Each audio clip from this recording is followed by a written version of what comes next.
Kalau penggunaan di Indonesia umumnya sekarang memang yang semprot-semprot itu rada paling eau de parfum ya, ya. eau de parfum atau sangat jarang bahkan extrait de parfum.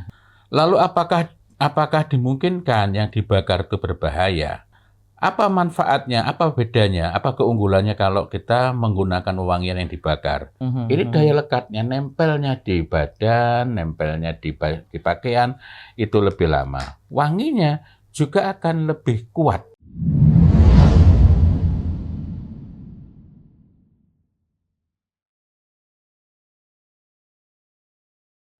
Assalamualaikum warahmatullahi wabarakatuh. Waalaikumsalam warahmatullahi wabarakatuh. Alhamdulillahirabbil alamin wa bihi nasta'inu ala umurid dunya waddin wassalatu wassalamu ala asyrafil anbiya wal mursalin.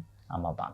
Alhamdulillah berbahagia sekali bisa berjumpa dalam bincang rutin kita Wewangi Tuntunan Nabi. Ikhtiar kita untuk senantiasa meneladani Rasulullah Sallallahu Alaihi Wasallam khususnya dalam berwewangi. Ya, Ustaz Fadil Azim, kemarin kita sempat membahas juga tentang apa itu semprot-semprot gitu ya. Itu adalah minyak wangi yang tabi'i asli dan thayyib, sehingga kalau yang disemprot itu bukan tip ya. Kecuali walaupun pada asalnya yang disemprot itu dimungkinkan menggunakan air. Kecuali lagi ya. Karena ada minyak wangi tertentu yang lebih cair, itu asli alami dan bisa disemprotkan. Cuma kan bukan itu yang kita maksud. Kalau penggunaan di Indonesia umumnya sekarang memang yang semprot-semprot itu rada paling eau de parfum ya, eau de parfum atau sangat jarang bahkan extrait de parfum. Nah, ada yang disemprot tetapi memang nggak bisa jadi jas gitu ya. Itu memang pada asalnya minyak sehingga hanya sebagai teknik saja sehingga nggak bisa menyebar luas itu. Nah, tapi ini masih dikategorikan sebagai minyak. Gitu. Nah, kalau kemudian ada yang bertanya lebih aman mana yang disemprot atau yang dibakar? Ya. Atau sebenarnya kita pernah bahas ya tentang umumnya tentang yang dibakar-bakar, maksudnya wewangi yang dibakar itu ya kayak menggunakan kayu gaharu seperti ini, yang alami, ada juga atau yang sandal, kayu cendana. Khusus berkenaan dengan membakar kayu gaharu, itu ada sunnahnya tersendiri dalam Sahih Muslim yang disebut sebagai istijmar. Yakni tabakhur bil ud. Mengharumkan bisa badan, bisa ruangan, itu khususnya untuk masjid, yakni mengharumkan masjid dengan membakar gaharu. Ini praktek umum di Masjidil Haram dan Masjid Nabawi ya? Betul ya, termasuk nanti kalau untuk sekeliling Ka'bah itu menggunakan gaharu yang sangat khusus. Tetapi sebagaimana minyak maupun yang lain, maka kita juga perlu perhatikan gaharunya bagaimana. Hanya saja ini nanti kita bahas ke bagian kedua ya. Bagian pertama adalah kalau dibandingkan dengan eau de parfum, extrait de parfum, apalagi cuma eau de toilette, apalagi di bawahnya lagi, lebih aman mana? Ya lebih aman karena kalau eau de parfum, eau de toilette, atau bahkan extrait de parfum pun hampir pasti untuk kondisi sekarang ini yang menyebabkannya menyebar luas saat disemprotkan itu tidak menggunakan campuran-campuran alami yang aman. Tidak sedikit di antaranya menggunakan campuran-campuran yang secara ringkas bukan termasuk tip. Kita sudah sempat membahas beberapa kali mengenai apa saja sih hal-hal yang dimungkinkan membawa resiko kesehatan dari campuran-campuran yang dipakai untuk eau de parfum atau extrait de parfum. Sehingga karena itu, andai kata pakai, bukan Pak Dir merekomendasikan, ya pakainya itu di baju dan tidak langsung di hidup. Ini dalam tanda petik ya. Andai kata pakai. Nah, kalau dibandingkan dengan gaharu atau yang lainnya, semisal cendana, yang memang merupakan bahan-bahan alami, maka ini jauh lebih aman. Lebih aman yang dibakar tadi ya? Atau tepatnya bukan jauh lebih aman, ini aman. Dari dua sisi.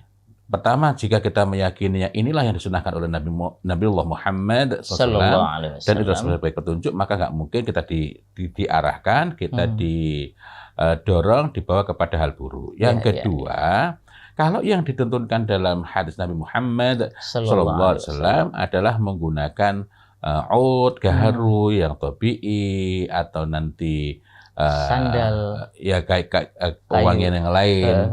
Termasuk kan kalau kita ingat juga kafur itu juga ada kali dijadikan dibakar juga. Nah, semuanya itu aman. Bagaimana kalau misalnya ada penderita asma? Kita juga memperhatikan bahwa kalau masih oud biasa ini asapnya tidak terlalu banyak. Meskipun kita bisa melakukan tindakan yang lebih, kalau misalnya asmanya cukup serius ya.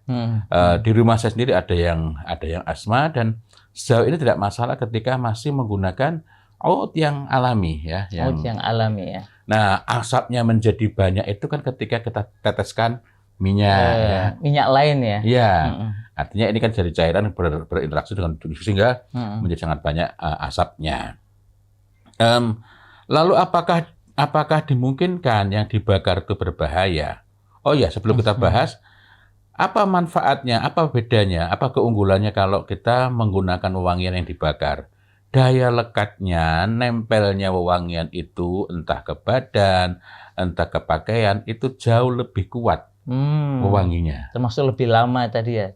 Iya. Lebih kuat itu berarti maksudnya apakah baunya dan juga lamanya itu? Jadi lamanya juga kan tadi daya lekatnya, itu melekatnya lebih kuat. Jadi sehingga kalau kita oleskan saja, jadi misalnya ini kita bakar, lalu di atasnya kita kasih minyak wangi alami. Nah, ini juga bisa. Ini daya lekatnya, nempelnya di badan, nempelnya di pakaian, itu lebih lama. Wanginya juga akan lebih kuat. Jadi kalau kita ingat dulu ada istilah-istilah yang berkenaan dengan wangian, ada fauhanul itar, ketajaman bau itu juga akan lebih terasa. Meskipun kalau baunya lembut ya tetap akan terasa lembut, hanya saja lebih terasa yang awalnya agak samar menjadi lebih kuat. Karena itu kalau ditanya apakah mungkin perempuan memakai berwewangi dengan membakar gaharu untuk tubuhnya, untuk pakaiannya, wallahu a'lam bishawab. Sejauh ini saya dapati, yang saya gali ini memang lebih menyebar. Tapi saya belum berani mengambil kesimpulan. Saya perlu melakukan eksperimentasi secara langsung ya. Mencobakan ke wanita gitu maksudnya? Iya, cuma selama ini kan masih ada medium begini, teteskan minyak, gitu, sehingga lebih melekat. Bagaimana misalnya, saya lagi berpikir, bagaimana misalnya tidak menggunakan bahan seperti ini? Ini kan memang wewangian tersendiri ya, yang kira-kira netral baunya, dan ketika diteteskan peti bunisa, alhamdulillah kan saya ada beberapa peti bunisa ya, yang kalau dipakai perempuan walaupun banyak, baunya itu sangat harum, hanya saja nggak tercium oleh orang yang sebelahnya. Nah, ini yang saya masih belum mempraktekannya. Nah, kembali lagi, wewangian yang dibakar itu lebih awet, lebih lama, lebih kuat baunya, lebih melekat. Dan kalau misalnya wewangian itu dicampur, jadi sekarang itu ada gaharu iya, tetapi itu muhasan. Muhasan itu tampaknya baik. Namanya hasan ya, muhasan. Jadi lebih baik kan? Sesuatu yang sudah upgraded upgraded agar wood ya. Tetapi tidak senantiasa yang dijadikan sebagai bahan tambahan agar lebih baik tadi itu merupakan bahan-bahan yang tabi'i, asli dan thayyib.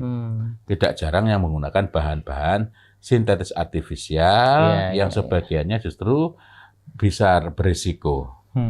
Nah, karena itu kalau kita misalnya membeli ini tabi'i atau sinai. Misalnya sinai sintetis. Sinainya dengan apa? Karena sinai itu ada yang alami, ya. Sintetis alami, ada yang sintetis artifisial. Ya, sehingga walaupun bentuknya membakar, saya pernah di satu masjid itu, masya Allah, ini sudah betul mulai menggunakan bukhur, tetapi ketika mencium baunya kok begini ini. Satu wadah besar tuh harganya murah meriah. Dan memang ini bukan soal murahnya ya, kalau bisa mendapatkan barang berkualitas bagus murah ya alhamdulillah. Iya. Tapi ini ternyata murahan gitu ya. Iya. Makanya bahannya berarti waktu itu sintetis ya bahan pun gitu. Itu memang sintetis banget itu. Agak lengket, agak basah begitu sehingga kalau kita ditaruh itu ya memang asapnya betul-betul penuh sehingga agak rentan bagi orang-orang yang asma ya. Saya yang tidak asma ketika mencium bau itu kok agak pusing ini. Nah, kenapa? Yang salah bukan sunnah istijmarnya itu kan di masjid. Yang salah adalah karena menggunakan bahan-bahan yang dianggap sunnah padahal ini sintetis artifisial. Sama seperti berwewangi semprot sebenarnya bukan nyemprotnya yang salah ya, tetapi bahan yang disemprotkan itu ternyata kimia artifisial tadi ya, sintetis artifisial ya. Nah, mudah-mudahan di kesempatan berikutnya saya bisa membawa itu minyak wangi tanpa ada campuran untuk membuatnya menjadi lebih menyebar, tetapi karena minyak wanginya tidak terlalu pekat, tidak terlalu kental, kan memang ada minyak wangi misalnya kayak mawar itu kan memang aslinya ya gitu tuh. Tidak terlalu kental ya, sepertinya encer gitu. Ya, itu bisa menggunakan semprotan. Cuma kan beda dengan semprotan cuma saya nggak tahu. Enak nggak kalau saya bawa contoh yang satu semprotan yang eau de parfum, karena kan tetap terhirup. Yang satu yang semprotan, tetapi memang nggak seheboh yang eau de parfum. Saya kira nanti untuk yang eau de parfum bisa dicarikan ilustrasi saja gitu ya untuk pertemuan berikutnya gitu. Masya Allah, alhamdulillah.